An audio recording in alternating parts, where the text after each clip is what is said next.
de las políticas que hemos estado aplicando en el gobierno de la Ciudad de México, y otro pues como algo que puede ser algo muy importante por lo siguiente: la generación distribuida. La generación distribuida es, si pasamos a la siguiente por favor, es una forma de generación que no está, digamos, contabilizada e incluida en esta matriz de generación que nos presenta el Centro Nacional de Control de Energía, CENACE. Esta gráfica es muy interesante porque ustedes pueden observar hora a hora la generación de energía, cómo se va consumiendo, cómo se va vendiendo, digamos, a las redes de distribución, cómo se va haciendo el vertido. Y tenemos en la parte más baja de ellas a la energía hidroeléctrica, nada más por simbolizar dónde se encuentra, está en color azul.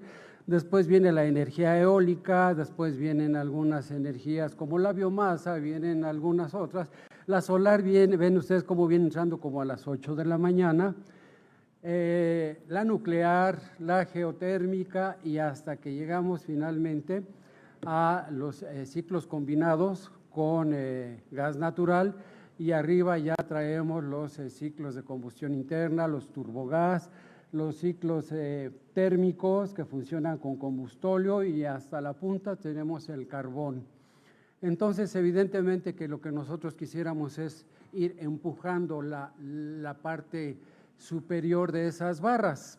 Por eso las hemos ejemplificado y ubicado en la parte más alta de las columnas, como que queremos hacer crecer la base para que se vaya desplazando en primera el carbón y después ahí los combustibles que son más contaminantes.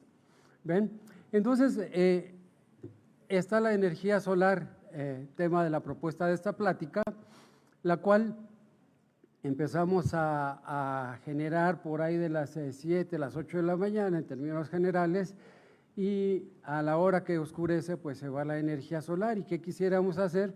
Pues que ese chichoncito que ven ustedes ahí fuera cada vez más grande por medio de energía solar, y después aplanarlo, ¿verdad? Y hacer lo que durara para otras épocas del día, otras horas del día, y eso lo podríamos hacer con baterías, con gestión de energía, con algunas estrategias que nosotros hemos visualizado. Pero entonces, ¿qué tenemos que hacer?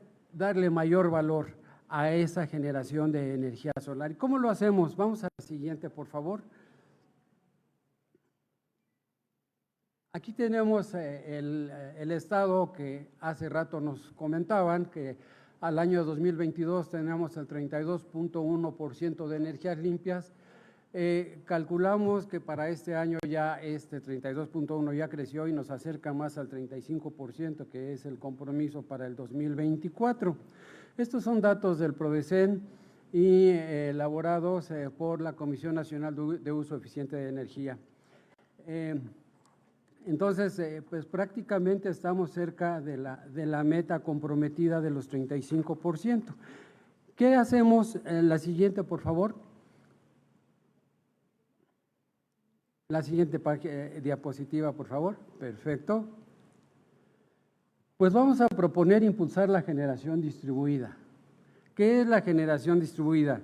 La generación distribuida es energía que se genera en el lugar donde se consume, se interconecta a la red pública de distribución, se considera generador exento hasta 500 kilowatts de generación de capacidad, no requiere de permiso de Comisión Reguladora de Energía y solo aprobación de la Comisión Federal de Electricidad para ser integrada en sus redes de distribución, no de transmisión, sus redes de distribución. ¿Por qué? Porque como la vamos a generar en el lugar de su generación, pues esta puede ser mi casa, mi negocio, mi escuela o cualquier sitio público que esté en el interno de una red de distribución. Actualmente, como nos platicaba el comisionado Walter Ángel, tenemos en revisión las disposiciones generales en las que se contempla la aprobación del régimen de contraprestación de medición neta y net billing en baja y media tensión. Esto es muy importante. Son disposiciones en las cuales En la media tensión es todavía factible que netees tu energía, cosa que había estado a discusión, pero ya en las nuevas disposiciones quedó integrada. Es decir, que si estoy conectado a media tensión, todavía puedo enviar mi energía a la red durante las horas de generación y puedo reclamársela en las horas de no generación. Esto es lo que se conoce como net metering y es la medición neta de red. Es muy importante porque aquí lo que estás neteando es precio de tarifa. Te ahorras kilowatts hora en una cierta hora con una cierta tarifa y la recuperas esa energía a otras horas con una, puede ser la misma tarifa si estás con tarifa fija o puede ser si estás en tarifa horaria con una tarifa diferente. Bueno, eso ya depende de cada quien, pero es precio de tarifa. Bueno, y esta modalidad nos da muy rápidos tiempos de retorno, de inversión y también pues está apegado al compromiso que tiene México para la generación de energía, aunque esta está contabilizada a nivel distribuido con cada uno de los usuarios que tienen instaladas este tipo de sistemas. La siguiente, por favor. Bueno, pues aquí tenemos el crecimiento, nos recomendaron mucho que pusiéramos letras un poco más grandes, pero miren ustedes, la presentación es para ustedes y la van a poder consultar en cualquier momento. Y ahí tenemos el crecimiento de la generación distribuida hasta un poco más de 3 gigawatts instalados, ¿verdad? 3,361 megawatts, o sea, 3,6 gigawatts instalados a la finalización del año de 2023. Estos gigawatts están interconectados, como les decía, a la red de distribución y noten por favor el crecimiento que viene notando, que viene marcando este tipo de tecnología. Estas instalaciones las hacemos cada uno de nosotros que ponemos paneles solares en nuestras casas, como les comentaba, o en nuestros negocios, o lo que vemos en los postes, o lo que vemos en los mercados públicos. Esa es la generación distribuida. Bien. ¿Qué es lo que sucede? Que de seguir este crecimiento, en la siguiente lámina, podríamos ver que estaríamos llegando hasta 11 megawatts si ajustamos una curva tendencial. Y entonces, esto es fabuloso porque esta es inversión que realiza cada uno de los usuarios. ¿Qué tienes que hacer tú como Estado, tú como gobierno? Pues vigilar que se den las condiciones para que esto se siga dando. Por ejemplo, pues los que estamos a favor de la generación distribuida, pues pugnar porque se den las mejores condiciones para que ésta crezca, toda vez que es una inversión que realizan los propios usuarios y no presupone inversiones centralizadas más que las programadas para el mantenimiento de tus redes de distribución. Entonces, si las redes de distribución van a ser mantenidas, operadas y mantenidas de acuerdo a los presupuestos que ya existen para su operación, entonces por ahí conservadoramente podríamos tener un crecimiento de unos 8 gigawatts en los próximos 6 años por la generación distribuida. Claro que no es nada más ponte a regar de paneles, sino que de lo que se trata es de un compromiso fuerte, toda vez que participan varios actores, integradores, fabricantes. Este compromiso requiere de la total profesionalización del sector, que todas aquellas empresas y organismos que participen se encuentren a un nivel profesional lo suficientemente sólido como para soportar un crecimiento de este tipo. Entonces, esta es la maravilla de la generación distribuida y podríamos tener esto basado en la inversión particular y pública. La siguiente, por favor. Bueno, y para ello pues ya tenemos prácticamente digitalizado más del 90% del territorio donde se encuentra la posibilidad de ir añadiendo equipos y sistemas de generación solar o generación de otro tipo que estén dentro de las capacidades menores de 500 kilowatts. Entonces, en estos mapas ustedes pueden observar dónde están localizados y qué capacidad tiene la red para soportar sus equipos. Tenemos este ejemplo y tenemos uno siguiente, por ejemplo, la Universidad Metropolitana de Iztapalapa, quien nos consultó, bueno, encontramos ahí dos circuitos, uno que corre que recibe hasta 8 megawatts y otro que corre ahí que recibe hasta 11 megawatts, o 4 y 8, están pequeñitos, perdón, pero ambos con capacidad disponible según el inventario hecho por la Comisión Federal de Electricidad.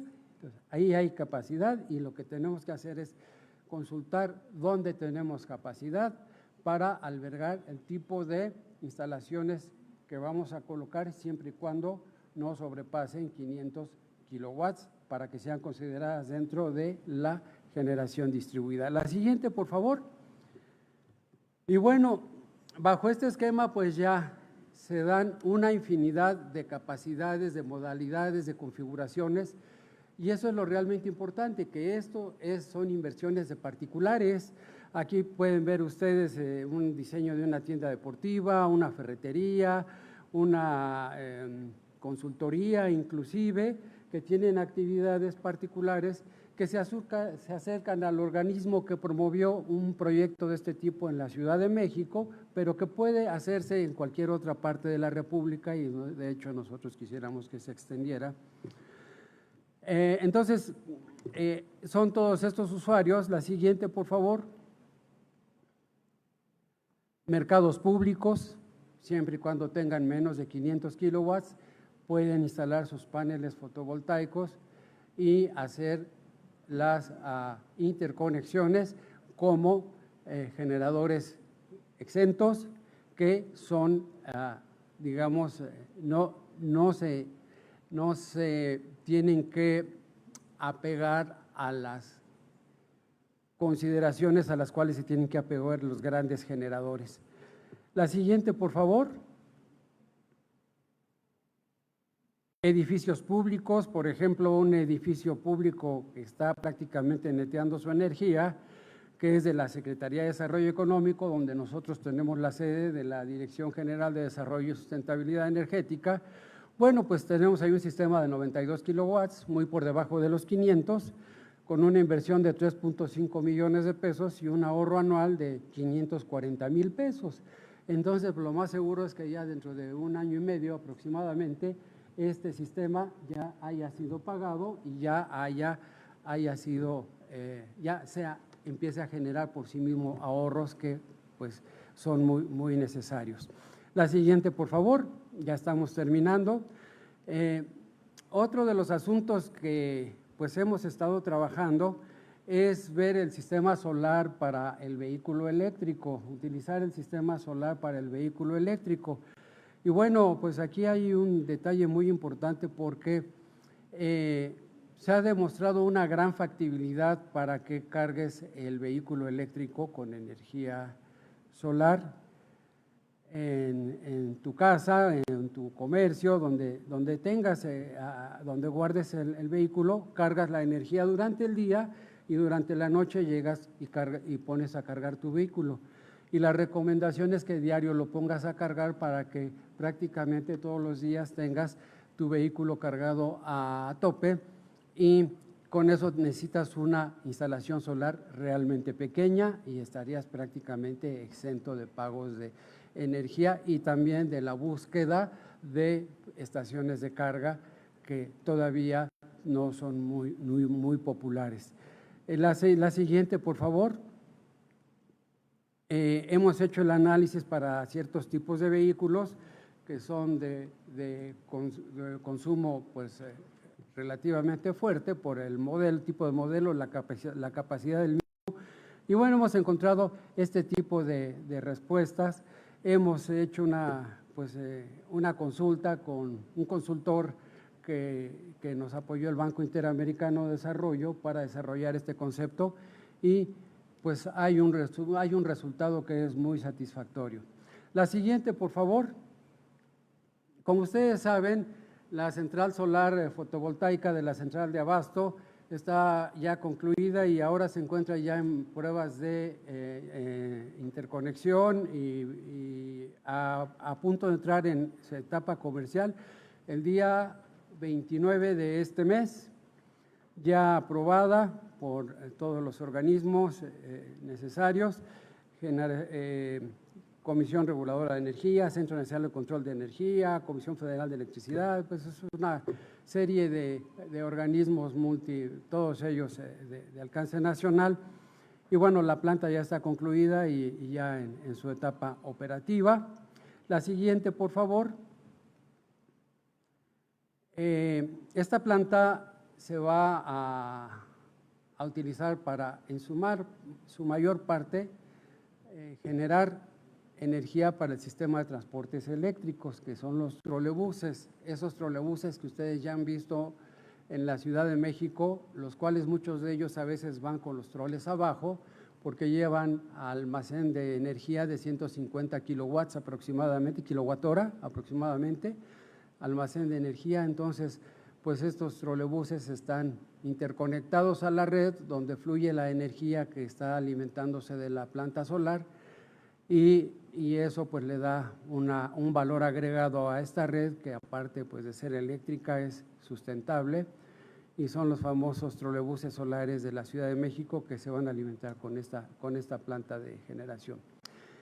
La misma planta de Central de Abasto tiene 1 megawatt que se dedica a consumos internos de la generación distribuida, y sí, hay que decirlo, hay que mencionarlo, ¿por qué no toda la energía se fue a los locales internos? Por la problemática que presupone la estructura del mercado eléctrico, en el cual pues uno es el generador, otro es el distribuidor, otro es el suministrador. Entonces hay varios pasos en los cuales no puedes ser tú mismo. Entonces en algún momento te atoras por ahí en uno de los pasos intermedios, y lo más conveniente ha sido pues entregar a un hermano nuestro que es el sistema de transportes eléctricos a través de un transportista de energía mayorista.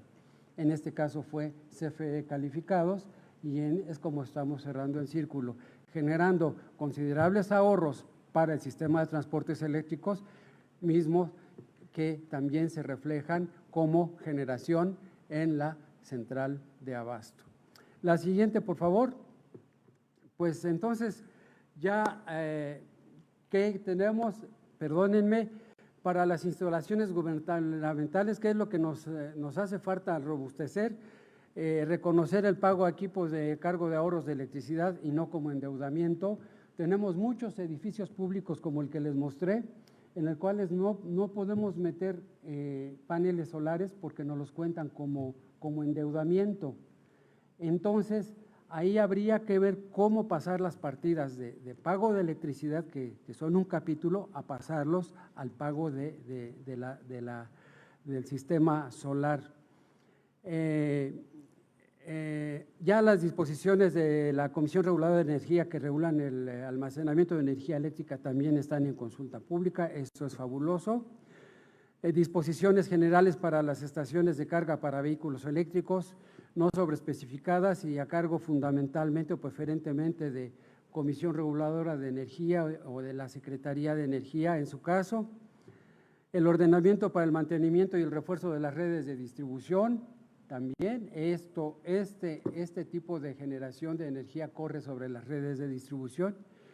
Y apoyo en trámites y licenciamiento gubernamentales para la generación distribuida. Les platico un caso, un gran mayorista de tiendas de autoservicio quiere meter energía solar, pero sus techos son de lámina, no son hábiles para recibir paneles solares y se tiene que ir al estacionamiento, pero si se va al estacionamiento, eso le cuenta como cambio catastral y es cambio de situación predial y se empieza a complicar. Entonces lo que quisiéramos es que se regulara el tema desde el punto de vista que cuando vas a ampliar una estructura en tu estacionamiento no sea considerado como construcción, sino simplemente como una estructura para paneles solares y que no es para ni construir más recintos comerciales, ni mucho menos.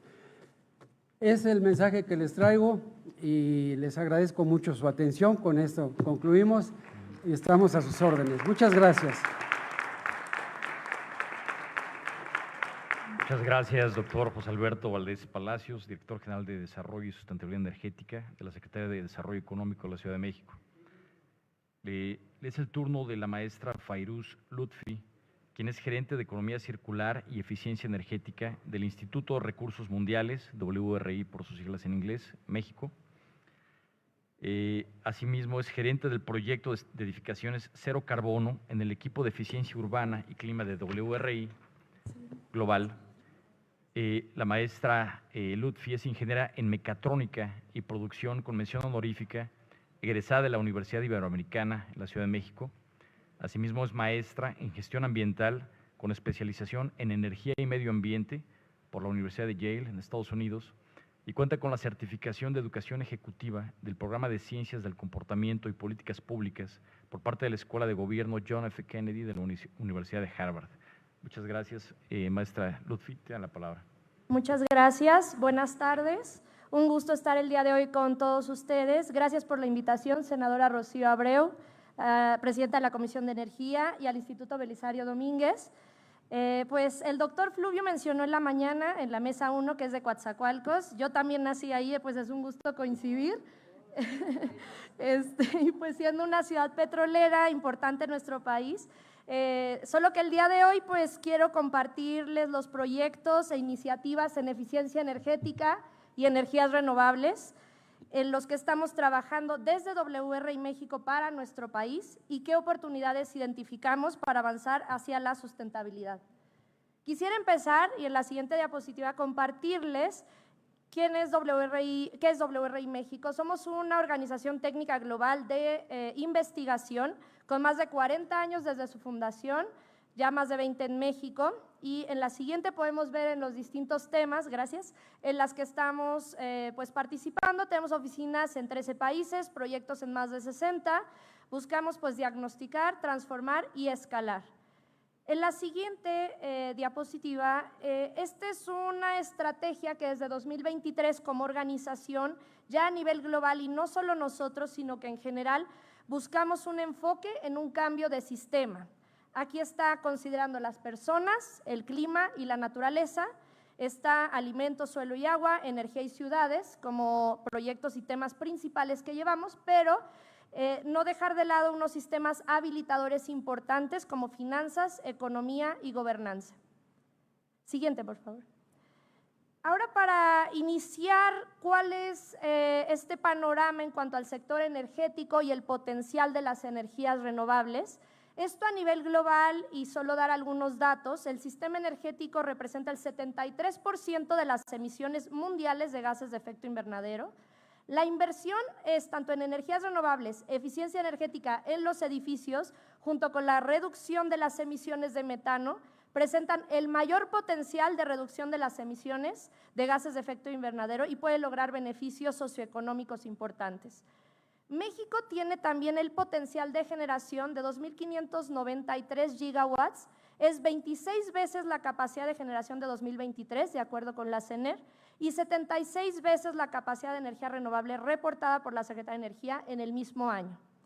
En cuanto a eficiencia energética, otros puntos que me gustaría destacar y que se han mencionado a lo largo del día de hoy, pues sabemos que el crecimiento económico está relacionado directamente con el aumento del consumo de energía, pero también de acuerdo con la Comisión Nacional para el Uso Eficiente de la Energía, la CONUE, en México se han estimado ahorros acumulados de más de 1 billón de pesos en los últimos 20 años y el consumo final actual es cerca de 20% menos de lo que hubiera sido sin acciones de eficiencia energética, lo cual representa un gran potencial. Y las inversiones en eficiencia energética a nivel global podrían disminuir incluso las emisiones de gases de efecto invernadero en un 50% adicional para el 2050. Ahora, ¿qué estamos haciendo para contribuir a la descarbonización en general y al cumplimiento de metas globales, climáticas también, el cambio climático, reconociendo la problemática a nivel global y cómo desde México también pues contribuimos al combate al cambio climático? Quiero compartirles 4 proyectos que hemos implementado en México ya desde hace varios años y que esperamos seguir implementando y invitarles a todos también a sumarse a estas iniciativas. Empiezo por, aquí el nombre está en inglés, ya que es una iniciativa global, pero es el acelerador de inversiones en energías limpias. Este acelerador es más que nada, iniciamos desde 2016 y nos centramos en 3 elementos principales: financiamiento, política pública y el tema de los compradores también de energía. Trabajamos en distintos países: Vietnam, Filipinas, Colombia, México, y en colaboración con el Laboratorio Nacional de Energías Renovables de los Estados Unidos, Allotrope Partners y WRI, hemos estado impulsando este acelerador para desbloquear las barreras que podrían existir en el mercado eléctrico, en la implementación también de energías limpias. En la siguiente, por favor.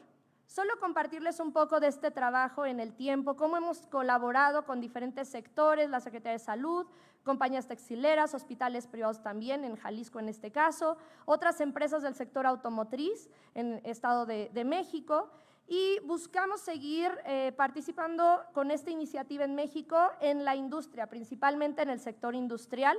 Es algo que esperamos seguir realizando análisis para ver qué se requiere implementar, si es energía renovable en combinación con almacenamiento, en este caso algún banco de baterías, qué es lo que representaría en cuanto a los beneficios también económicos, qué implica la inversión. Entonces, es algo en lo que hemos estado trabajando y buscamos seguir contribuyendo también.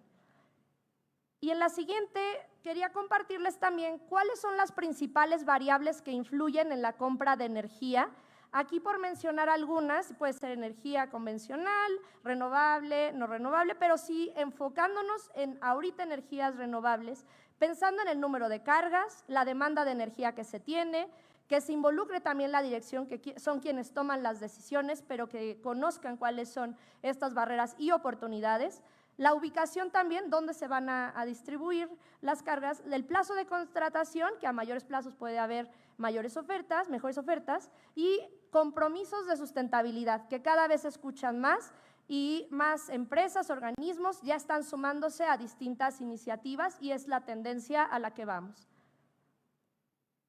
Ahora, el segundo proyecto está relacionado con la eficiencia energética y la iniciativa global de la ONU de lograr energía sostenible para todos al 2030. Ya se acerca cada vez más esta fecha y alineado también a los objetivos de desarrollo sostenible. Sabemos que hay 3 objetivos, el segundo de los cuales es duplicar la tasa mundial de mejora de la eficiencia energética, y en la siguiente diapositiva se crearon 6 aceleradores de eficiencia energética a nivel mundial y el acelerador de edificios, acelerador de eficiencia en edificaciones, ha sido coordinado por WRI a nivel global desde 2016.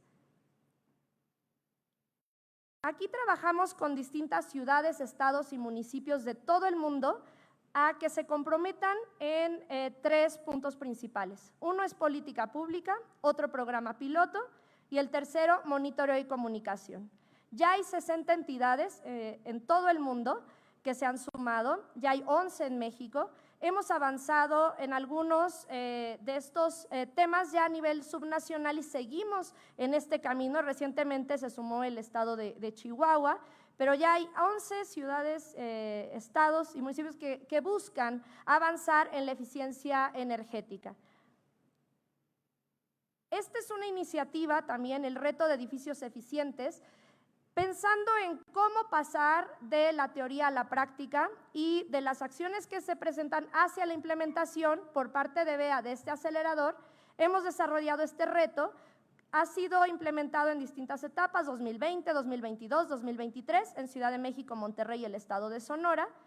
Y en la siguiente solo compartirles que se busca la implementación de medidas en eficiencia energética en edificaciones públicas y privadas, para reducir el consumo energético, reducir las emisiones. Se traduce esto en beneficios, no solo para la edificación participante, la compañía u organización, sino para la ciudad, para el país.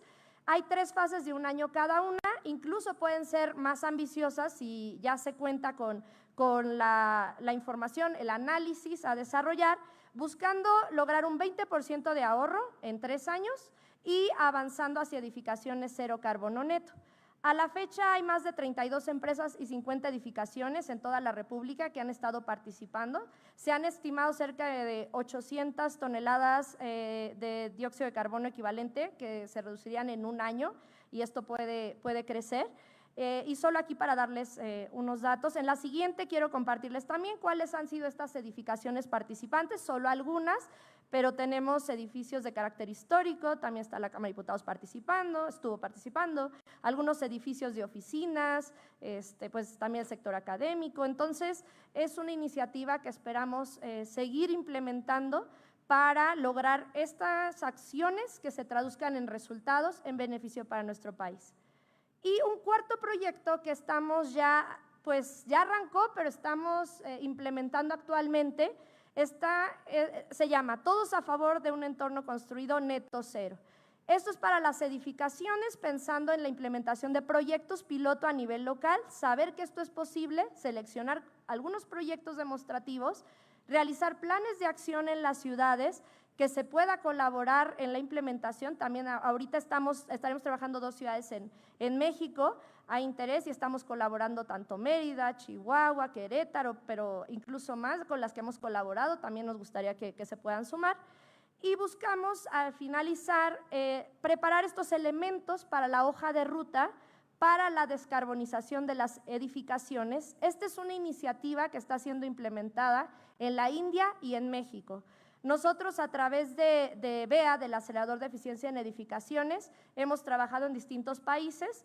Después de 2021 a 2023 implementamos un acelerador de edificaciones cero carbono en Turquía, Colombia, en Costa Rica, en Kenia y en la India, y a partir de esta experiencia a nivel global ya es posible implementarla en México. Ahora buscamos pues también organizar foros, talleres internacionales, también locales. Nos gustaría contar también con sus insumos y participación para que esto sea una hoja de ruta colaborativa y que busquemos continuar este esfuerzo en colaboración con distintas organizaciones. No somos los únicos en esta iniciativa, ahí también está pues Sustentabilidad para México, el capítulo mexicano del World Green Building Council, también está la Alianza Global para los Edificios y la Construcción, que es el capítulo México está reactivando actividades, y somos distintas organizaciones que nos estamos sumando para que esto se vuelva una realidad. En esta diapositiva quiero compartirles cuáles son estos 8 pasos para lograr edificaciones neto cero carbono. Lo he mencionado en la presentación, pero sí ver de manera más tangible a qué nos referimos con estas medidas. Primero, y sí es muy importante, no descuidar la eficiencia energética, aunque no sean tan visibles, representan grandes ahorros y beneficios, que esa sea la primera prioridad. También reducir el consumo de energía con medidas pasivas y amigables también con el medio ambiente. Después, la electrificación, que fue uno de los temas principales que también escuchamos el día de hoy en el foro, cuáles son también estos retos y cómo se puede lograr. La digitalización y el uso de tecnología también nos aportan grandes beneficios. Involucrar a todos los usuarios, y eso es algo que también para la implementación de las prácticas operacionales, incluso las medidas operativas pueden representar ahorros de más del 10%. Entonces es muy importante que todos tengamos un rol en la implementación de estas medidas. También cumplir con las necesidades energéticas que se tengan. Aquí es donde mencionamos integración de energía renovable en sitio, fuera de sitio o a través de su adquisición. Reducir las emisiones del ciclo de vida. Aquí es un tema que cada vez escuchamos más, el ciclo de vida. En este caso, en las edificaciones están las emisiones operativas y las emisiones del carbono incorporado o embebido en los materiales. Entonces, es muy importante también tomar nota de este impacto que tienen los materiales y todo el ciclo de vida de la construcción, de la edificación. Y por último, también mencionar que se pueden compensar las emisiones residuales de carbono, incluso con bonos de carbono. Es algo que se tiene que revisar, pero sí quería compartirles cuáles son estos 8 pasos y qué buscamos lograr para que se eliminen las emisiones del sector. Ahora, y como título de esta presentación, en el marco de este foro, entendemos que estamos en un momento clave para actuar en favor de la sustentabilidad. Y antes de cerrar, quiero dejarles estos 5 puntos que quiero compartirles de aspectos por considerar para las energías renovables y la sustentabilidad ambiental en México. Algunos ya han sido mencionados el día de hoy y me gustaría reforzarlos. Uno, empezar por la revisión y alineación de las metas energéticas y climáticas nacionales e internacionales. Sí tener una revisión ahorita que nos encontramos en este momento para tener metas tal vez más ambiciosas, si hay interés de que busquemos contribuir como México con todos los países, ya se firmó el Acuerdo de París. Hablamos también la doctora Claudia Sheinbaum, participante también del panel intergubernamental de expertos en cambio climático. Estas oportunidades que existen para combatir el cambio climático y que podamos alinearnos como país con metas tangibles y nosotros desde WRI como organización también ver la forma en que podemos contribuir, es lo que quiero también compartirles el día de hoy. Integrar medidas y normas de eficiencia energética, sabemos que representan grandes ahorros en beneficio de la sociedad. Y es algo que ya se ha cuantificado, entonces esperamos pues seguir integrando esta normativa. También hemos trabajado en el tema de política pública con las normas de eficiencia en los reglamentos de construcción a nivel municipal. Es algo que también estamos contribuyendo y esperamos ya tener mayor implementación y seguimiento, además de la implementación, el monitoreo y seguimiento para cuantificar estos ahorros. Algo que también, como tercer punto y que se ha mencionado, es fortalecer la infraestructura de la red de transmisión y distribución eléctrica. Aquí dejarles unos puntos que sea resiliente, segura, confiable, sostenible y asequible. Integrar también como cuarto punto un modelo de economía circular. Esto en las energías renovables es algo también lo que vamos a estar viendo, ¿no? La extracción de los minerales críticos. Tener consideraciones de los impactos ambientales, sociales, económicos, herramientas como el análisis de ciclo de vida que nos permitan tener un conocimiento sobre lo que implica esta disposición final, por ejemplo, en los paneles de las baterías, hacerlo con conciencia ambiental, social. Esto buscamos como organización contribuir a un mejor entendimiento, realizamos también publicaciones en la materia al alcance de todos, entonces es algo que también queremos compartir. Y por último, y no menos importante, actualizar el marco regulatorio. Sabemos que con los cambios pues se viene esta revisión y ahí también nos sumamos de la sociedad civil para aportar dentro de los estudios que hacemos pues lo que pueda contribuir hacia el aumento de energías renovables, eficiencia energética y la sustentabilidad ambiental. Ya con esto cierro, en la siguiente están mis datos, mi correo electrónico y muchas gracias. Muchas gracias, maestra Fairuz Lutfi, gerente de Economía Circular y Eficiencia Energética de WRI México. Es el turno de la maestra Mariana Blanco Puente, quien es coordinadora del proyecto de transformación social ecológica en América Latina de la Fundación Friedrich Ebert. La maestra Blanco Puente es socióloga por la UNAM y obtuvo su maestría en estudios socioambientales por Flaxo, Ecuador. Ha trabajado en temas de extractivismo, movimientos socioambientales y agroecología en América Latina. Actualmente es coordinadora en el proyecto de transformación social ecológica en América Latina de la Fundación Friedrich Ebert. Adelante, por favor. Bueno, pues buenas tardes. Muchísimas gracias de inicio a la senadora Rocío Abreu por esta invitación, también al Instituto Belisario Domínguez. Por invitar a la Fundación a hablar en este espacio, la Fundación que ya ha estado también hablando en otras ocasiones de otros temas. La Fundación Ebert es una fundación política alemana que ya lleva más de 50 años trabajando en México, fomentando el debate político, social, sobre temas de democracia, trabajo, derechos humanos y bueno, el proyecto de transformación social ecológica que es donde yo soy coordinadora, pues digamos que nos dedicamos a generar este debate también político y social en la región de América Latina, no solo México, así que bueno, lo que yo también un poco la perspectiva desde donde yo les hablo, pues está alimentada también desde estos debates que tenemos con otros actores de América Latina. Hace 2 años, ya con mucho más, de manera más concreta, el año pasado iniciamos un debate a nivel regional con actores políticos, sociales de la sociedad civil y comunitarios sobre una conversación sobre cómo se está transformando la energía en América Latina, en los diferentes sectores, y cómo se está llevando a cabo, digamos, este proceso de transición energética en nuestra región, ¿sí? La que sigue, por favor. Entonces, yo les quiero, para iniciar, dar un poquito rápidamente el contexto, ¿no?, en el que está América Latina, que creo que no está de más olvidar que hay que relacionarlo con la transición energética, con el tema de las energías renovables, porque hemos, digamos, en este foro se ha discutido mucho las cuestiones técnicas que son fundamentales, pero que creo que también hay que aterrizarlas en el contexto que vivimos, con los problemas sociales que vivimos y recordar también de dónde viene esta discusión. Entonces, recordar en un inicio que, bueno, América Latina ya es una de las regiones que cuenta con una gran generación de energía eléctrica basada en renovables, esto principalmente por las hidroeléctricas, sobre todo en América del Sur y algunos países de Centroamérica tienen ya muchas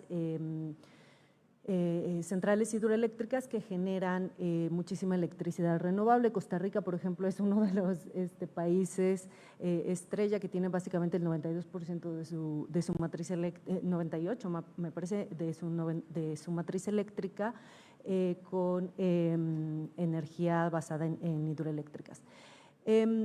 Ya hay, digamos, también un gran avance, ¿no?, en la región, nuevamente en hidroeléctricas, ya pensadas con un enfoque mucho más micro, ya no tanto con un enfoque macro como se pensó en el siglo pasado y a mediados del siglo pasado. Energía solar, eólica, y un tema que pues está hoy en día también entrando poco a poco, quizás en México, pero en otros países como Chile o Colombia se está ya discutiendo mucho, que es el hidrógeno verde, que tiene también muchos retos a solucionar, como por ejemplo el tema del agua y el tema también del almacenamiento, ¿no? Pero bueno, es un tema que está entrando y un debate que está generando mucha discusión en otros países y que en México seguramente también lo generará. América Latina y México también somos de las regiones, y México también es uno de los países más vulnerables frente a la emergencia climática. Esto no hay que olvidarlo porque pues básicamente el discurso y el debate también de las energías renovables es necesario que lo consideremos porque pues dependen básicamente del clima, pero además vienen de esas discusiones de cambio climático. Este año, desde el año pasado, México enfrentó, digamos, una sequía, ya lo vivimos muy fuerte por todo el país, zonas incluso del sureste mexicano. Yo también soy de Veracruz, no soy de Coatzacoalcos, pero soy del centro de Córdoba. Y Veracruz, que digamos en los mapas también de Conagua, ¿no?, y de los que se han estado difundiendo, que tiene mucha agua, resulta que también ha sufrido sequías muy fuertes, sobre todo el norte de Veracruz. Y estos estados que, bueno, en los que nos basamos, que tienen muchísima cantidad de agua, pues cada vez están viendo también más afectados. Inundaciones y eventos extremos, pues ni se diga esta temporada de huracanes que ya inició. La siguiente, por favor. América Latina también, y esto sí me gustaría recalcarlo, es una de las regiones más biodiversas del mundo, tiene varios de los países más mega biodiversos y México es uno de ellos. Y eso hay que tomarlo muy en cuenta justamente para no intentar resolver un problema generando otro problema. Es decir, hay que tener en consideración que hay que conservar esta biodiversidad mexicana, que no solamente son animales y especies, no, hay muchos servicios ecosistémicos que la biodiversidad nos brinda y así como tiene mucha biodiversidad, tenemos muchos recursos y al mismo tiempo constantemente se habla del gran potencial que tiene México y América Latina para la instalación de energías renovables. Entonces, hay que pensar si esas energías renovables se van a instalar en zonas mega biodiversas y si van a estar afectando o no estas zonas mega biodiversas y un poco lo que les decía, ¿no? No hay que generar otro problema por querer resolver uno. Un tema muy lamentable, desgraciadamente, pero que hay que seguir considerando, que es que América Latina hoy en día es la región más peligrosa para las y los defensores ambientales. Global Witness, que es una organización internacional que saca un reporte todos los años, puso a México, bueno, estuvimos en el primer lugar hace 3 años, México hoy en día ocupa el tercer lugar del país más peligroso para la defensa del ambiente, lo cual es sumamente lamentable y es una cosa que no tenemos que dejar aparte porque hay plataformas que han estudiado, digamos, esta conflictividad ambiental y los proyectos energéticos están dentro también de los proyectos que generan conflictividad ambiental, así que hay que tenerlo siempre en consideración. La siguiente, por favor. Ahora, digamos que algunas de las cuestiones sociales que yo vengo a comentar, uno es que hay que recordar que las energías renovables se tienen que relacionar con una visión o deben de tener una visión de justicia climática y ambiental. Debe de ser uno de los ejes de la transición energética.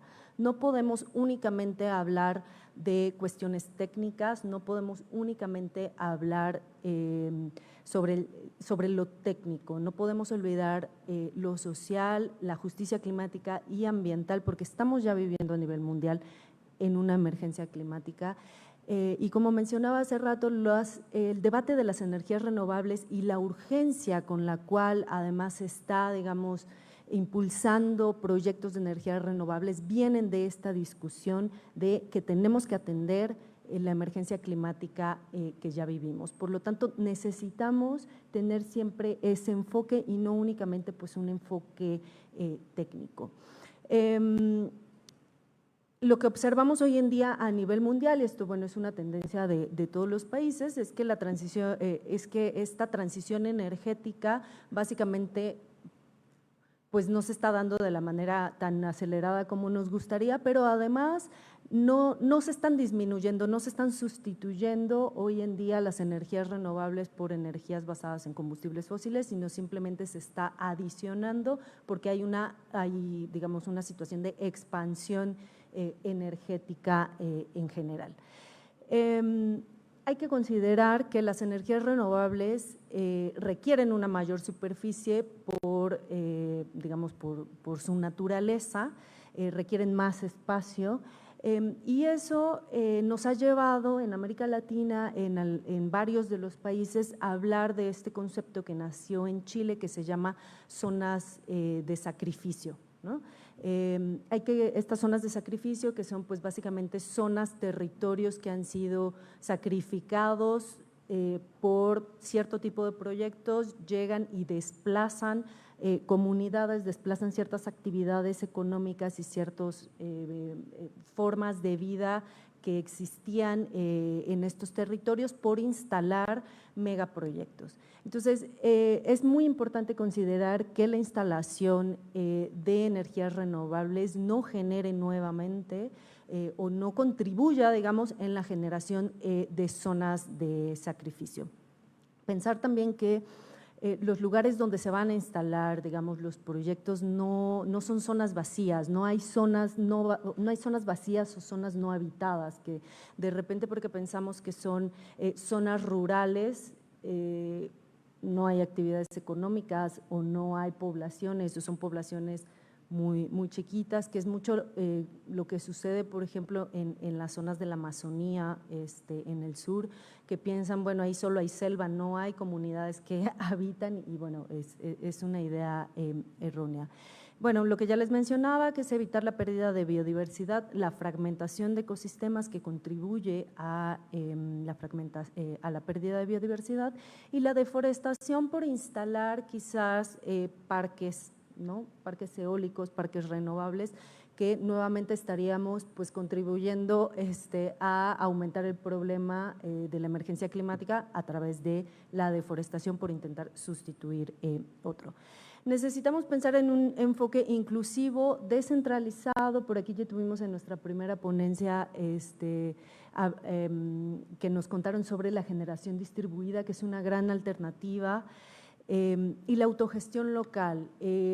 Hay ya varios proyectos en América Latina, pero en México también, de gestión comunitaria de la energía, gestión local. La Tosepan en la Sierra Norte de Puebla es un gran ejemplo en una zona rural de cómo ellos mismos, a través de la organización, buscaron resolver el tema del problema energético de manera local, descentralizada, democrática y de manera comunitaria.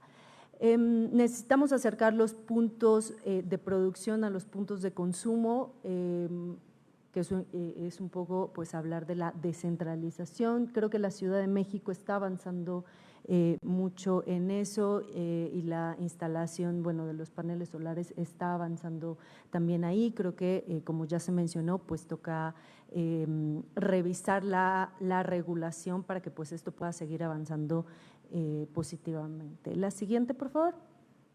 Necesitamos proyectos a menor escala. También creo que el tema de los proyectos energéticos normalmente se piensa de manera muy mega, ¿no? Siempre pensar en megaproyectos con las consecuencias además que generan, ¿no? Instalar proyectos de gran magnitud. Pensar en otras escalas es una muy buena opción. Por ahí está el ejemplo que acompaña ICM, que es contraparte también de la FES, que es el ejido solar, ¿no? Que también además es una alternativa para el campo, es una alternativa de generación de trabajos y una alternativa para el campo también, no solo de abastecimiento de energía eléctrica, sino de generación de trabajos. Los proyectos locales, sobre todo hablando de las microhidroeléctricas, que quizás en México pues es un tema un poco complejo hoy en día por los niveles de sequía que tenemos, pero hay experiencias muy positivas en otros países. Dentro, digamos, de este grupo de trabajo con el que trabajamos desde la fundación que, bueno, son contrapartes de América Latina.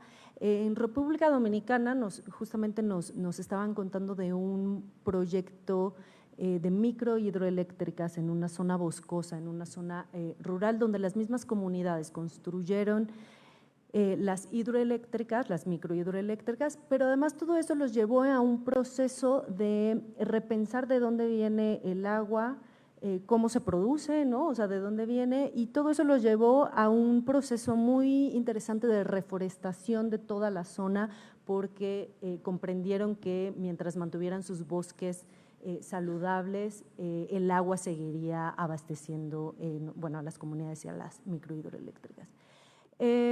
Garantizar un adecuado proceso de difusión de información y consulta previa cuando se instalen y se vayan a hacer proyectos. Ahí tenemos el convenio 169 de la OIT, firmado por México, el acuerdo de Escazú, firmado y ratificado por México, que pone estándares de acceso a la información, acceso a la participación y acceso a la justicia.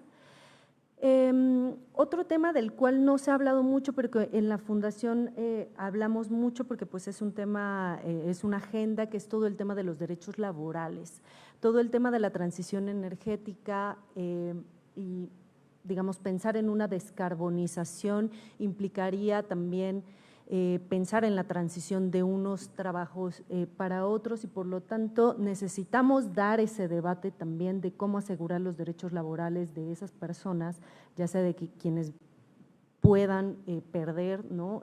Sus trabajos, o de los nuevos sectores que se están construyendo, asegurar que tengan derechos laborales. Evitar la violación de derechos humanos dentro de la cadena de valor. Tenemos también casos en donde desgraciadamente ha habido, por ejemplo, en la Amazonía una tala muy acelerada para la adquisición de la madera balsa, que es una de las maderas que se utiliza para la construcción de los aerogeneradores, porque es una madera que tiene condiciones muy buenas para los aerogeneradores, y esto está fomentando, pues desgraciadamente, una deforestación en otras zonas. Entonces hay que tener mucho cuidado con la violación de los derechos humanos dentro de toda la cadena de las energías renovables. Y algunas reflexiones, ya también para cerrar, algunas reflexiones quizás más generales, pero que yo creo que tienen que entrar en el debate también dentro del nuevo gobierno, es pensar la energía como un derecho y no como una mercancía. Hoy en día me parece que no existen países que tengan el derecho a la energía como un derecho humano dentro de sus legislaciones. Entonces yo creo que ahí hay una oportunidad para avanzar. Pensar en la desmercantilización de la energía, ¿no? Si lo pensamos como un derecho, eso nos lleva también a pensar en una desmercantilización. Recordar, ¿no? Que las energías renovables avancen en la transición y no únicamente en una acumulación energética. Bueno, pensar en proyectos locales, la democratización también de la energía. El sector energético de repente es un sector muy especializado en donde es complicado dar un debate mucho más abierto, así que pues también agradezco mucho que estos espacios de debate. Evitar, ¿no?, la perpetuación de las desigualdades en los territorios, bueno, todo esto considerando la instalación de megaproyectos, etcétera. Y la siguiente, por favor. Otro tema súper importante que es el tema del combate a la pobreza energética, que también es un tema bastante complejo. Ya hay mediciones, ya hay bastantes mediciones también sobre el tema de la pobreza energética, muchas de ellas son también con estándares de vida de otros países, entonces tenemos que dar también ese debate sobre la pobreza energética en nuestro país y las desigualdades también en el acceso a esa energía. Hacer una discusión sobre la desigualdad, ¿no?, de quienes acceden más o menos a los recursos energéticos. O sea, es un dato mundial, el decil más rico consume el 39% de los recursos energéticos, ¿no? Ahí hay una desigualdad muy grande también en el acceso. Entonces hay que enfocar el problema pues en la distribución y en el acceso a la energía y a los recursos energéticos y regresar a la reflexión del por qué y para qué queremos la energía, ¿no? Es una mercancía, no hay que verla como un fin en sí mismo, sino como una herramienta para combatir desigualdades y satisfacer necesidades. Bueno, yo lo dejo por acá, muchísimas gracias por su tiempo y bueno, pues cualquier cosa por acá estamos. Muchas gracias, maestra Blanca Puente, coordinadora del proyecto de transformación social ecológica en América Latina de la Fundación Friedrich Ebert. Y es el turno de la licenciada Daniela Medina, quien es gerente de sostenibilidad y comunicación de la Asociación Mexicana de Energía Eólica, AMDE. La licenciada Medina es graduada en Ciencias de la Comunicación por la UNAM, cuenta con una trayectoria laboral de más de 18 años, con diversas certificaciones, diplomados y seminarios, por ejemplo, en sistemas energéticos por la UEC, en evaluación de impacto social y consulta libre, previa e informada por Flaxo, en seguros y garantías para el sector energético por la UNAM, en finanzas sostenibles por el ITAM, en derecho energético por el Instituto de Investigaciones Jurídicas de la UNAM y en Green Jobs por la Organización Internacional del Trabajo. Actualmente se desempeña como gerente de sostenibilidad y comunicación encargada del fortalecimiento y posicionamiento de la dimensión social del sector eólico con énfasis en las estrategias ESG enfocadas en derechos humanos, beneficios sociales, externalidades, empleos verdes, pobreza energética, inclusión y género, así como finanzas sostenibles. En la AMDE ha liderado los proyectos del Fondo Oaxaca AMDE, el desarrollo de los cuadernillos de buenas prácticas sociales, la Agenda 2030 y su vinculación con los ODS. Tiene la palabra, por favor. Muchas gracias. Muy buenas tardes a todos. Gracias por estar acompañándonos. Gracias a la senadora Abreu, a todo a todos los que nos acompañan en el Presidium y también a todos los que nos están acompañando vía remota. Pues principalmente a mí me gustaría comentarles que la Asociación Mexicana de Energía Eólica nació en 2005 justamente con el objetivo de promover el desarrollo de esta energía en el país. Ya tenemos 19 años en México y hemos ido fortaleciendo a lo largo de estos años diferentes áreas, pero a mí me gustaría enfocarme en esta ocasión al área social. Como bien lo comentaba Mariana, que la dimensión social es muy importante, sin duda. Y yo quiero ser como muy enfática y decirles que en efecto nuestro mundo está transitando por una emergencia climática que ya la ONU ha definido como ebullición climática. Y nosotros lo que hemos vivido hace apenas unas semanas de calores intensos, lluvias torrenciales, y etcétera, lo que nos está diciendo es que el cambio climático ya está aquí y tenemos que hacernos cargo.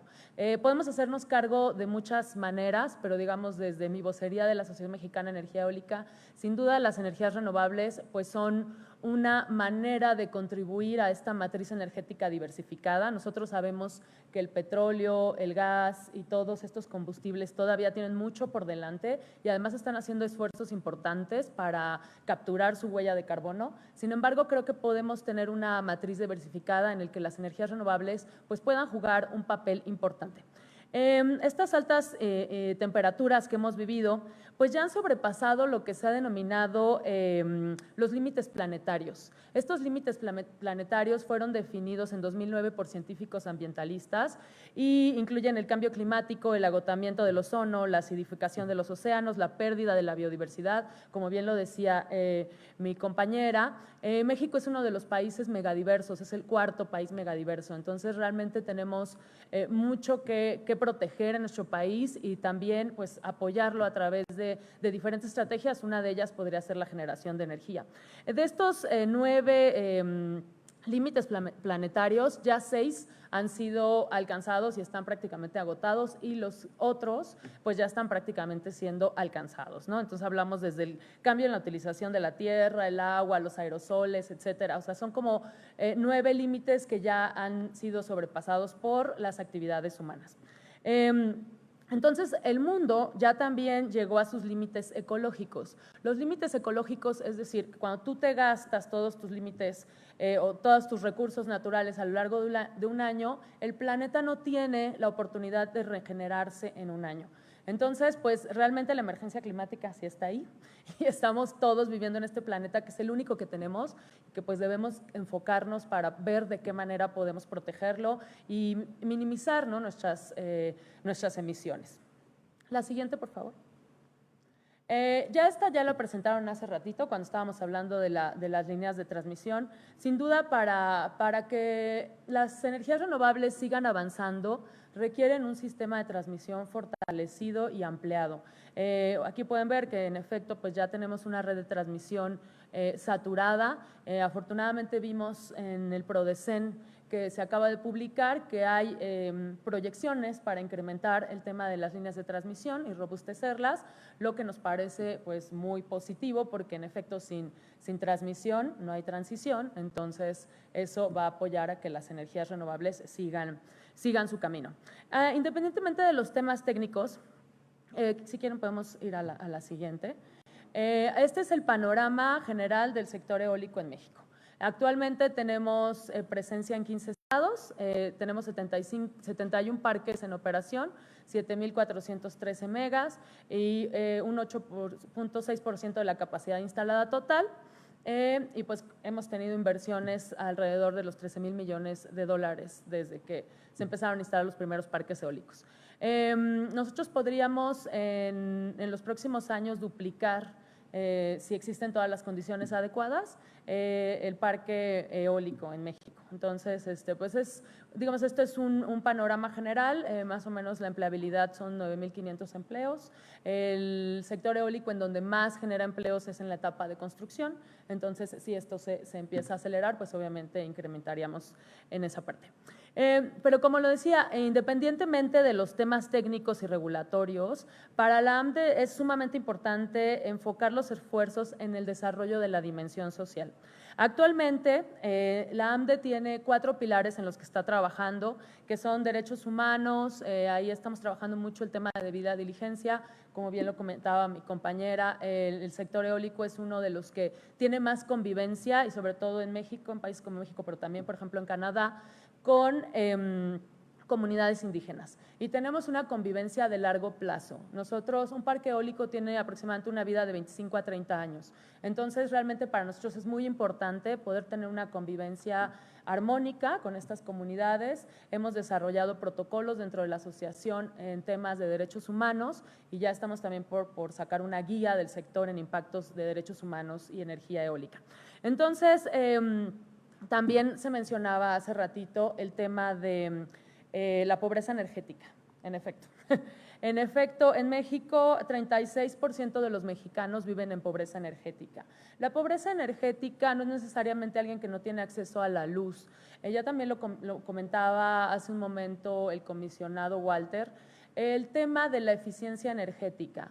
Mientras las construcciones estén más alineadas a proveer confort térmico a quienes viven en esas habitaciones, disminuyen, digamos, el gasto que hacen las personas en temas eléctricos y energéticos. Entonces, sí tiene que ir de la mano la eficiencia y sí tiene que ir de la mano también el consumo de energía, pues, que genera menos CO2. Nosotros estamos también comprometidos con la transición energética justa. Una transición energética justa es una transición que justamente toca los puntos de los que hablaba hace ratito mi compañera. Parece que nos coordinamos, ¿verdad? con los temas.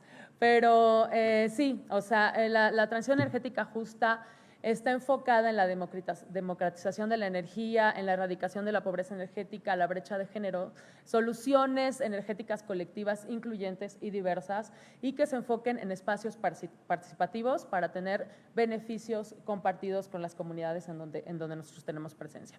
La transición energética justa también tiene como retos reducir no solo la pobreza, la equidad, el desempleo y la exclusión económica.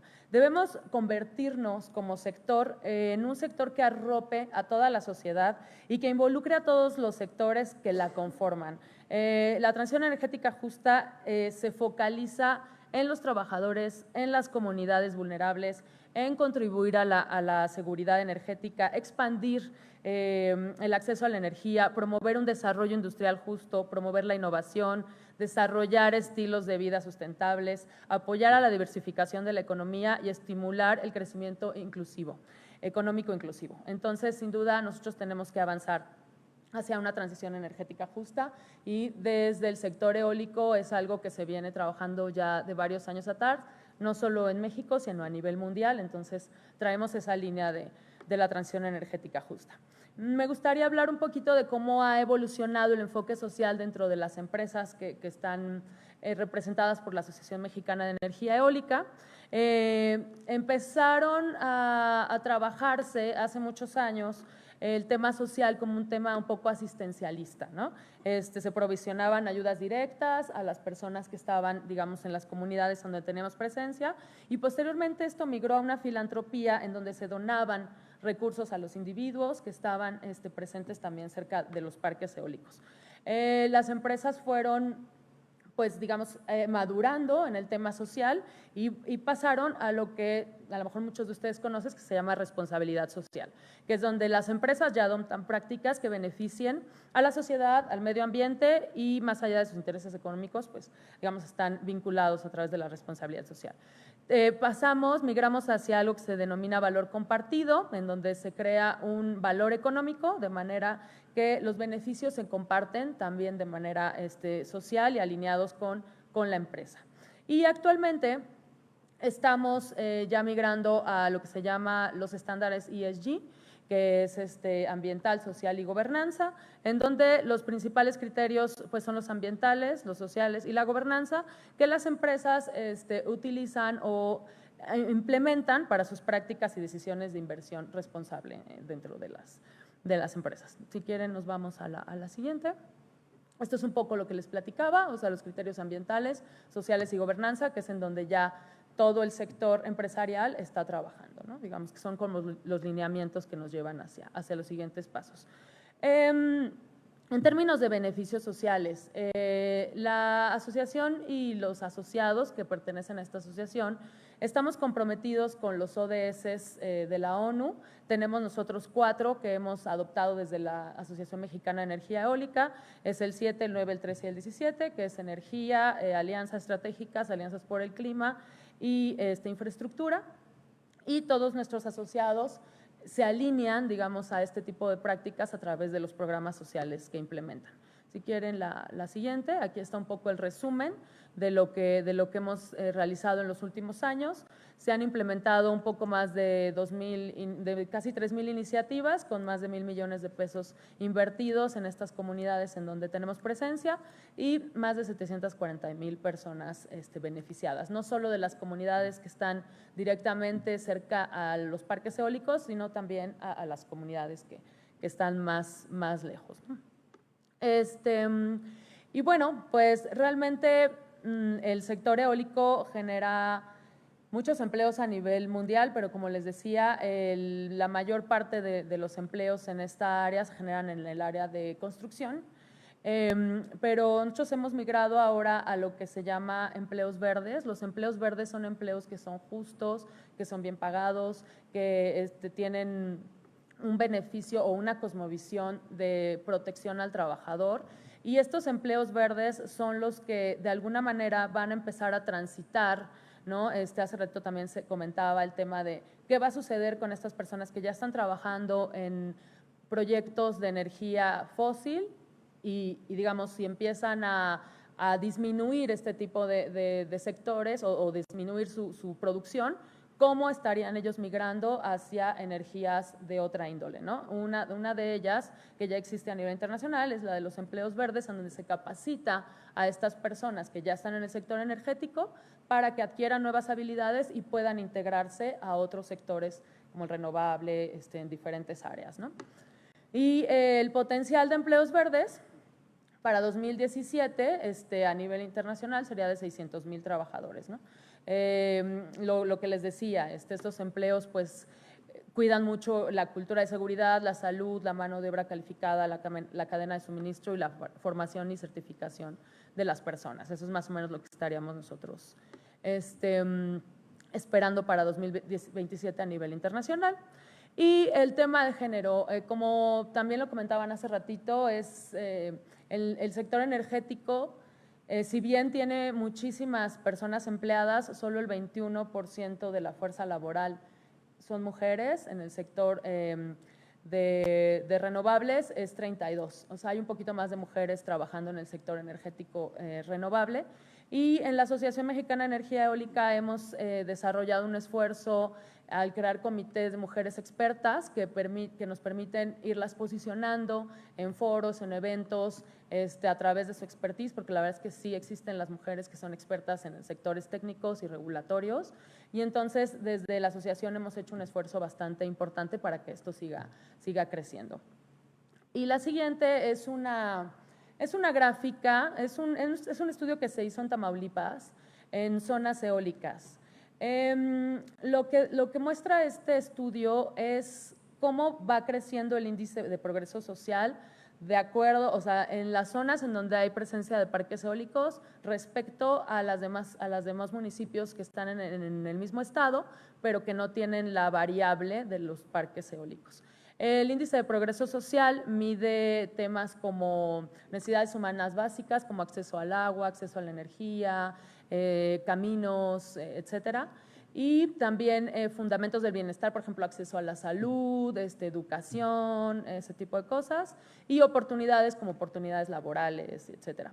Y este estudio lo que arrojó es que en las zonas, en los municipios en donde existen parques eólicos, el índice de progreso social creció más que en los municipios en donde no existen parques eólicos, de acuerdo a las mediciones estatales a nivel local, ¿no?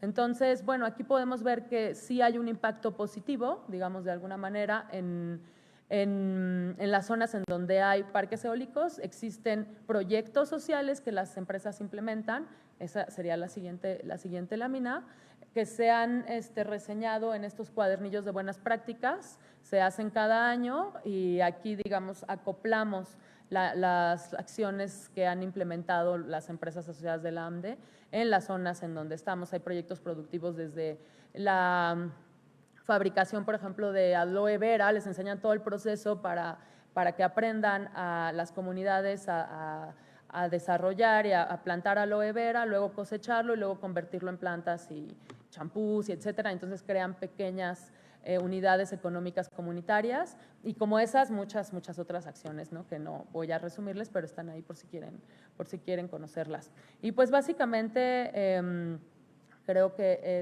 esa es mi intervención, ya no hay otra lámina, ¿no? Les agradecería mucho. Y pues ya, gracias. Muchas gracias a la licenciada Daniela Medina, gerente de Sostenibilidad y Comunicación de la Asociación Mexicana de Energía Eólica, AMDE. Y es el turno del maestro Joaquín Corella Puente, quien es director del Centro de Inteligencia de Ahorro de Energía. El maestro Corella estudió la Ingeniería Mecánica Eléctrica en el Instituto Tecnológico y de Estudios Superiores de Monterrey. Formó parte del prestigioso programa EEDP de General Electric y cursó un posgrado en la Eindhoven University of Technology, donde estudió la maestría de Tecnologías de Energías Renovables. Actualmente es el director general del Centro de Inteligencia en Ahorro de Energía, donde se han impartido más de 100 cursos en energías renovables y certificado a más de 200 instaladores solares. Tiene la palabra, por favor. Bueno, pues primero, muchísimas gracias a los que siguen aquí. Me tocó ser el último, entonces espero ser conciso, ser rápido para tener el día ya disponible. Muchas gracias a la senadora y muchas gracias al Instituto Belisario Domínguez por la invitación. La verdad estoy completamente emocionado de esta foto que voy a tener yo aquí arriba. Es algo que, no sé, mind blowing. Y pues muchísimas gracias por la oportunidad. Siguiente, no tengo clicker, nos voy a estar pidiéndoles. Ok, primeramente, energías renovables. Me encanta trabajar en esto y me encanta decir que trabajo en las energías renovables. Como que es algo que es padre, ¿no? O sea, todo el mundo, no te da vergüenza decirlo, ¿en qué trabajas? Energías renovables, y es, qué padre. Y es algo que estamos muy seguros, ¿no? Yo les puedo decir que como sociedad hay pocas cosas que estamos tan de acuerdo como hay que usar bloqueador. Es algo que todos sabemos que tenemos que hacer y hay que implementar más energías renovables. Entonces, es algo que estamos muy seguros que hay que hacer. El tema ahorita es ¿cómo lo hacemos? ¿Cómo implementamos más energías renovables y más y más y más y más? Porque también tienen sus problemas.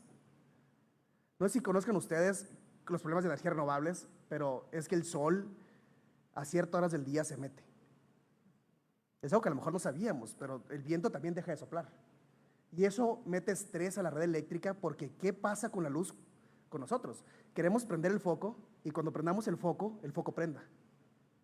Si trato de prender el foco y el foco no prende, obviamente me voy a enojar.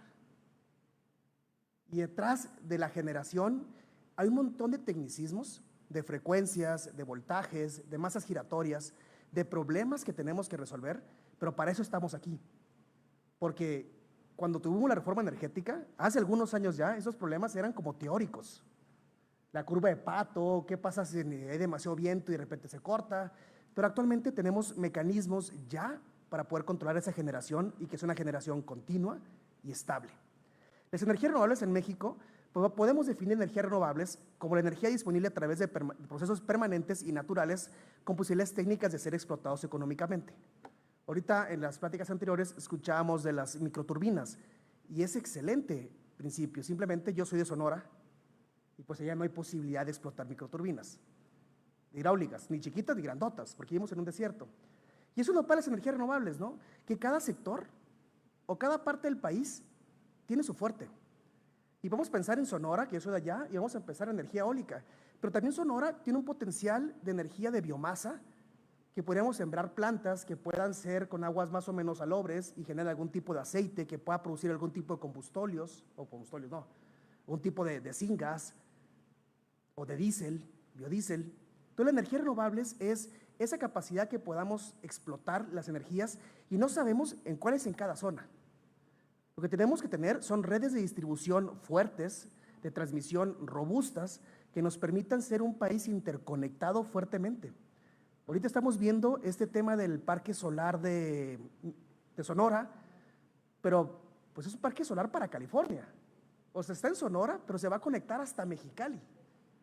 Porque Mexicali y Sonora no están interconectados entre sí. Entonces, bueno, no sé por qué, pero yo me hubieran preguntado y lo hubieran movido a Mexicali. Nos ahorramos $300 millones de transmisión. Entonces, esto es parte de los retos de las energías renovables. ¿Cómo le vamos a hacer para que la generación y el consumo esté de manera síncrona? Las principales fuentes de energía nacional, bueno, está bien, pero las principales energías renovables va a ser la hidroeléctrica, la geotérmica, que curiosamente México es de los países con más geotérmica del mundo. Tenemos Cerro Prieto, tenemos los azufres, que es algo de mucho orgullo, ¿no? Porque no cualquier país tiene nuestras condiciones geológicas y geográficas para poder explotar el vapor.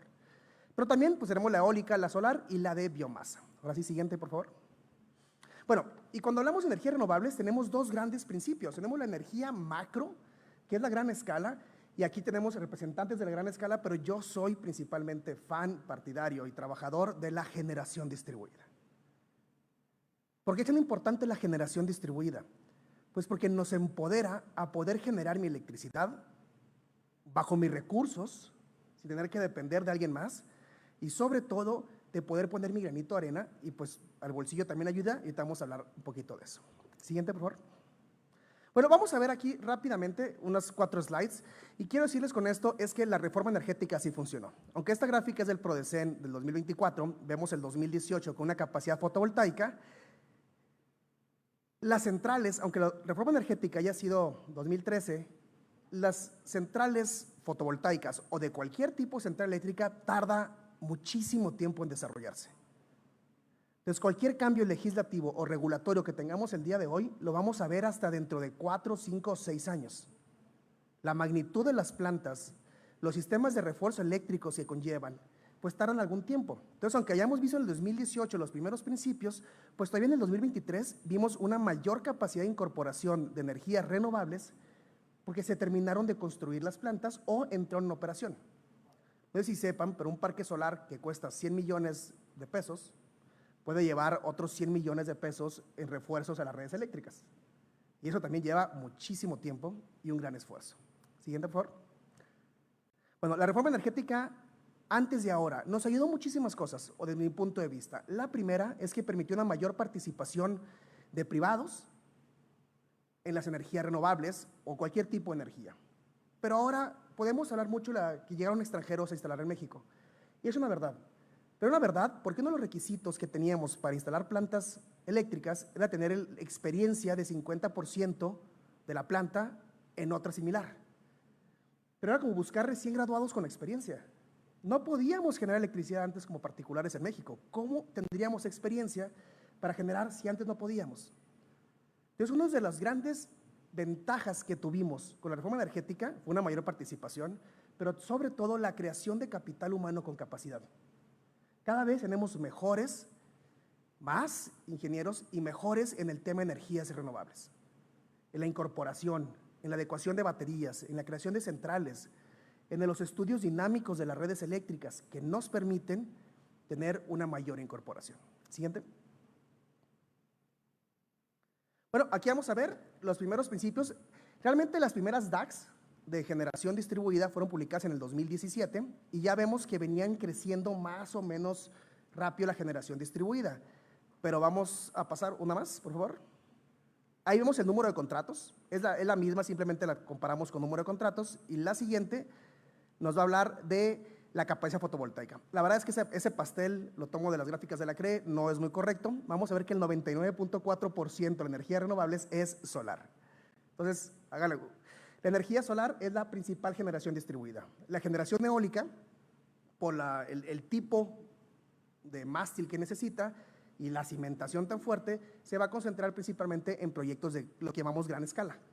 Energías, las eólicas en pequeña escala se puede, pero meten mucho ruido a los edificios, generan ruido ambiental. Entonces vamos a concentrarnos en la energía solar. Ahora, el crecimiento, ahí vamos a ver cómo después del 2018, 2019, 2020 y 2021 seguimos creciendo en la incorporación de energía solar. Y esto es una excelente noticia. Eso se va a deber a dos factores. La primera es la falta de regulación, porque seguimos con un esquema de medición neta. Medición neta significa que si yo le entrego una unidad a CFE, CFE me devuelve esa misma unidad de energía a mí. ¿Y cuál es el problema que diéramos con esto? Porque gracias a una falta de regulación, porque no hemos cambiado las disposiciones administrativas de carácter general de la CRE desde el 2017. ¿Y cuál será el problema? Pues el problema es que yo cada que le entrego a CFE 1 kilowatt, me lo regresa. Pero si no saben, 1 kilowatt cuesta más o menos 3 pesos. Pues yo le entrego 3 pesos, me devuelve 3. Pero no es exactamente así, porque yo le devuelvo o yo le entrego una generación de energía, una unidad de generación que es 1 kilowatt hora. Y 1 kilowatt hora, CFE sí me lo vende en 3 pesos.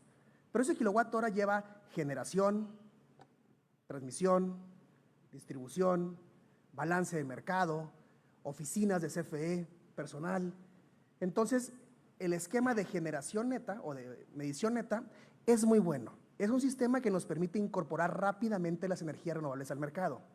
El problema es que, si vamos a la siguiente gráfica, vamos a ver que cada vez tenemos más contratos. Y esos contratos se están basando en los grandes usuarios. La gente que tiene el capital para invertir 8 o 10 millones de pesos en energía solar, que al año se ahorran entre 2 millones a 2 millones y medio de pesos. ¿Y CFE realmente cuánto se ahorra? Pues la generación proporcional a eso, que podrán ser unos 500, a lo mejor a 600 mil pesos. Entonces, aquí veo la cantidad de contratos que tengo y la cantidad de proyectos en medición neta, que sí es muy buena. No me interpreten mal. El problema es que si seguimos instalando medición neta a esta velocidad, pues vamos a terminar tronando lo poco que queda de CFE. Porque yo le entrego a CFE y se lo pido a la hora que quiera. El día que quiera, le entrego en enero y se lo pido en agosto. Y los costos de generación, por lo menos en mi ciudad, que estamos a 50 grados en verano, les voy a decir, no son los mismos. Me tienen que arrancar la última planta diésel que tiene CFE para compensar esa generación. Entonces, si yo le genero energía barata de diciembre y se lo compenso en enero, pues no estoy siendo completamente justo. ¿Por qué lo tenemos así? Porque, siguiente por favor, la medición neta, bueno, tenemos el marco regulatorio, que va a ser la CRE, que tuvimos ahorita el comisionado, CFE, la CENER, el SENACE, todos forman parte de esta regulación del mercado eléctrico, que todos son muy básicos. Y dentro de la CRE tenemos las DACs que llamamos, que son disposiciones administrativas de carácter general. Eso nos dice para cualquiera, si yo quiero pedir un permiso como privado, pues la CRE me va a dar unas disposiciones particulares para mí. Te puedes conectar, pero bajo estas condiciones. Pero hay condiciones generales para todos. Estas llevan desde el 2017 sin cambiar. Y es importante tomar en cuenta la regulación que estamos aquí para lograr que el negocio de la energía solar sea sustentable tanto para el medio ambiente como para el económico, pero también para el desarrollo de negocio. Siguiente, por favor. Los problemas de energías renovables es que son muy buenas las energías renovables y eso es algo que todos podemos estar de acuerdo, así como usar bloqueador. Pero la misma naturaleza intermitente nos hace que si yo tengo un parque solar muy grande y pasa una nube por encima, ese parque solar puede bajar. Ese que pueda bajar me puede generar una menor inyección de potencia. Y las plantas tradicionales que están girando se ven frenadas. Se ven frenadas porque esa falta de energía, la masa giratoria que tienen, las frenan y puede haber un bajón en la frecuencia. Si el bajón en la frecuencia es suficientemente grande, pueden generar un apagón. Pero también tiene el problema que si yo tengo una falla por un cortocircuito de alguien más, la electrónica de potencia se desconecta. Y esto es algo que ya sabemos que sucede.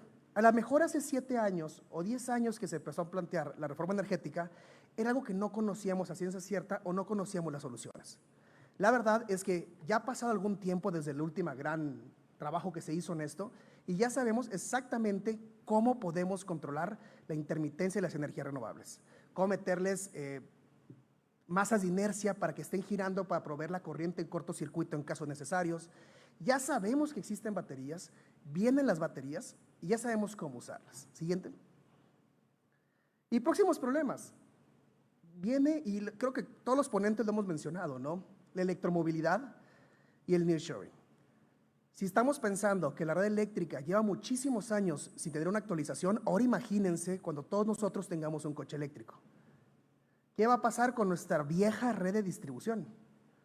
Los transformadores de la colonia que llevan toda la vida ahí. Porque le estamos sumando mayor uso de aires acondicionados por el efecto invernadero y se vuelve un ciclo vicioso, pero aparte la electromovilidad pues nos genera pues, estos problemas. ¿Y qué problema me puede generar la electromovilidad? Pues saturaciones de la red, que todos carguemos al mismo tiempo cuando lleguemos a nuestra casa a las 7 de la tarde y la red no pueda soportar. Cuchillas que se boten, turbinas que salgan de servicio y obviamente el nearshoring. Es increíble ver todavía en ciudades como Nogales, como Ciudad Juárez, gente con dinero en mano que quiere invertir en proyectos, pero no hay KVAs disponibles. Y la energía renovables, a través de la generación distribuida, con la incorporación de baterías, nos puede dar ampliaciones de estos KVAs. Lo que necesitamos actualmente es cómo regular esta incorporación. Siguiente, por favor. Futuras regulaciones. ¿Qué hay que hacer? Pues hay que terminar las leyes secundarias de la reforma energética para darle certeza al mercado. Oye, si yo quiero meter baterías y supongamos que tengo unos 500 millones de dólares guardados y quiero meter batería para aprovechar al regular el mercado eléctrico, ¿cómo está la función? No sabemos todavía cómo va a ganar bien ni cuáles van a ser las obligaciones. Y sobre todo, si particulares empiezan a poner baterías, pues puede ser una carga más que no sea controlable. Como dijo el comisionado Walter, es importante tener, pues del otro lado de la demanda, también una participación. Es una regulación que permita que el SENACE tenga comunicación con los privados que impongan sistemas de baterías. ¿Para qué? Para poder tener un porcentaje de regulación y que el SENACE se base de la inversión de los privados para poder regular la red eléctrica y mantenernos siempre en la frecuencia y en el voltaje correcto. Que parecerá que no, pero es un trabajo muy difícil de estar logrando. Entonces, sería leyes secundarias, incorporar a los privados, baterías formando parte del mercado eléctrico y la incorporación de fuentes renovables en escalas, en tamaños que puedan formar parte de la solución. Y algo que viene, que no existe todavía ni en México y realmente en ningún país, es la incorporación de los coches inteligentes con batería, como puede ser tu cargar de la red, que tu coche eléctrico también provea la red en caso necesario. Y esto se le conoce como redes inteligentes. Las redes inteligentes me permiten que la energía fluya en los dos sentidos. ¿Y qué ventaja va a tener esto? Pues yo cargo, cuando está barato, puedo programar mi coche y si la electricidad llega a estar cara en un precio marginal local o algo similar, pues que inyecte mi coche eléctrico a la red. Entonces imagínense, poder cargar tu carro a lo mejor por 3 pesos en vez de 40 y estuviste auxiliando a la red eléctrica en ese momento. Eso se le conoce como redes inteligentes. Pues probablemente tengamos apagones. Entonces sí son muy buenas, pero sí requiere también una parte de mayor trabajo regulatorio por parte ya sea de la Comisión Reguladora de Energía como por las leyes secundarias. Nada más, por favor, para terminar. Las contraprestaciones llevan pues 10 años sin ser modificadas, generan pérdidas al distribuidor y pues también están evitando la incorporación de nuevas tecnologías. ¿Por qué la gente no está instalando baterías para peak shifting o low shifting? Pues porque actualmente CFE es mi batería. No tengo la necesidad de hacerlo porque está la red de distribución absorbiendo esa carga. Y por último, la ley actual tiene generación distribuida como cargas de menores de 500 kilowatts. Muchas veces eso se vuelve insuficiente. En una casa 500 kilowatts pues es un mundo, pero en un parque industrial 500 kilowatts pues realmente no es tanto. Entonces una propuesta que yo me gustaría hacer es cambiar la parte de generación distribuida a lo que estamos inyectando en la red y poder instalar más sin inyección para poder satisfacer cargas locales sin meterle tanto estrés a la red eléctrica. Entonces, en conclusiones, para evitar la incorporación de energía renovable evitarla sería un error definitivamente, tanto como objetivos internacionales, pero también dejándolo al factor ambiental, el combustible se va a acabar, el gas se termina. Entonces tenemos que migrar no solamente por la parte medioambiental y la parte social, sino también porque tenemos que descubrir qué hacer cuando nos quedemos sin estos recursos. Y pues también está la parte de la obsolescencia de la red, que la generación distribuida o los recursos distribuidos de energía, como son los coches eléctricos, las baterías y los paneles, nos pueden ayudar a que la red vieja que tengamos, pues mantenerla funcionando todavía. Y pues eso sería mi participación y muchísimas gracias. Muchas gracias, maestro Joaquín Corella Puente, director del Centro de Inteligencia de Ahorro de Energía. Y bueno, estas fueron las magníficas presentaciones de la Mesa 3, Energías Renovables y Sustentabilidad Ambiental. Quisiera, si me permiten, hacer un breve comentario, un par de minutos, rescatando uno de los temas, de los muchos interesantes que se mencionaron aquí, el tema de la emergencia climática.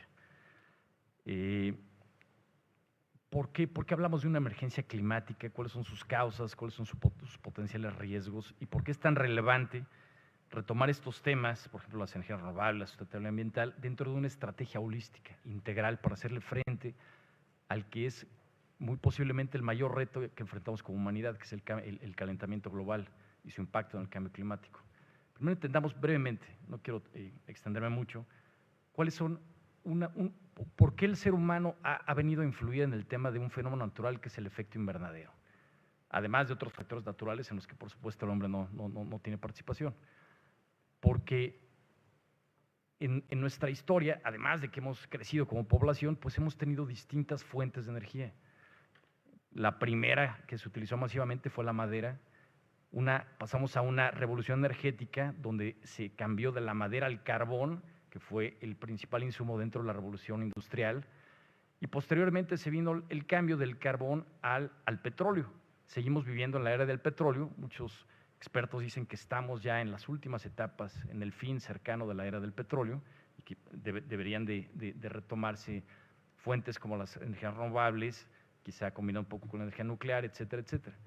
¿Pero por qué es tan relevante esto? Los seres humanos, con la actividad humana y principalmente la quema de combustibles fósiles, del petróleo, todavía el carbón, sus derivados, etcétera, hemos desestabilizado este fenómeno que les digo, es natural, el fenómeno de efecto invernadero. Sin él no existiría, no sería posible muchas de las formas de vida en este planeta. ¿Sí? Se necesita cierta temperatura para que la vida prolifere en este planeta. Pero al estar quemando tantos combustibles fósiles, hemos estado emitiendo a la atmósfera muchísimas moléculas de gases de efecto invernadero. Principalmente está el dióxido de carbono, es el más abundante, tenemos el metano, tenemos muchos otros gases de efecto invernadero. ¿Qué es lo que hacen estos gases? Pensemos en lo siguiente, pensemos en un invernadero con plantitas, así como nos lo han enseñado. El invernadero recibe la luz del sol, que es energía de onda corta. La luz del sol penetra fácilmente los cristales del invernadero. Y de regreso se emite calor, que es energía de onda larga. Ese calor se está atorando en estas moléculas de gases de efecto invernadero, que hacen la función como de este cristal en un invernadero de plantas. Entonces no permite que este calor salga de la parte baja de la atmósfera y de la superficie de la Tierra. Entonces se da ese calentamiento. Y si bien han existido en etapas geológicas muchas o varias etapas de picos de calentamiento, al menos lo que muchos científicos dicen, nunca se había presentado un pico en tan poco tiempo. Entonces el factor humano es el que está desestabilizando este fenómeno. Entonces, si no hacemos algo para mitigar esa emisión de gases de efecto invernadero, el calentamiento global va a seguir. Hace algunas décadas, los modelos climáticos predecían que si rebasábamos un umbral de 6 grados centígrados respecto a la temperatura de la etapa preindustrial, toman como base el año 1880, que es cuando se consolida, después de más de 100 años del inicio de la revolución industrial, cuando se consolida esta etapa industrial. Si no hacemos algo para evitar que siga creciendo la temperatura, este umbral le llaman el punto de no retorno. Y después otros científicos más adelante dijeron, híjole, tal vez no es a los 6 grados centígrados, tal vez es a los 5 o a los 4,5 o incluso menos. Y no estábamos considerando también el deterioro que estamos haciendo como humanidad de aliados en la reducción de gases de efecto invernadero, que son los sumideros naturales de dióxido de carbono. Toda la vida vegetal del planeta, principalmente la vida vegetal de los océanos, pero también las selvas, por supuesto, los bosques, etcétera. Toda la vida vegetal del planeta, por el proceso de la fotosíntesis, como sabemos, las plantas absorben dióxido de carbono y nos dan oxígeno, al revés que nosotros. Nosotros emitimos, expiramos dióxido de carbono e inspiramos oxígeno. Entonces, al estar deteriorando los sumideros naturales de carbono, resulta que a estos aliados naturales que nos ayudaban a mitigar el calentamiento global, pues ahora también los estamos afectando. No solo por el propio calentamiento global, sino por la contaminación, la deforestación, cambio de uso de suelo, etcétera, etcétera. Entonces dicen, ¿qué pasa en este umbral si rebasamos este umbral de temperatura? Se podría dar un descongelamiento masivo, sobre todo de un gas de efecto invernadero, que es el metano, que está congelado en glaciares, en las tundras, etcétera, y este metano equivale, cada tonelada de metano equivale a 21 toneladas de dióxido de carbono, ¿sí? Por el potencial de calentamiento que tiene la atmósfera.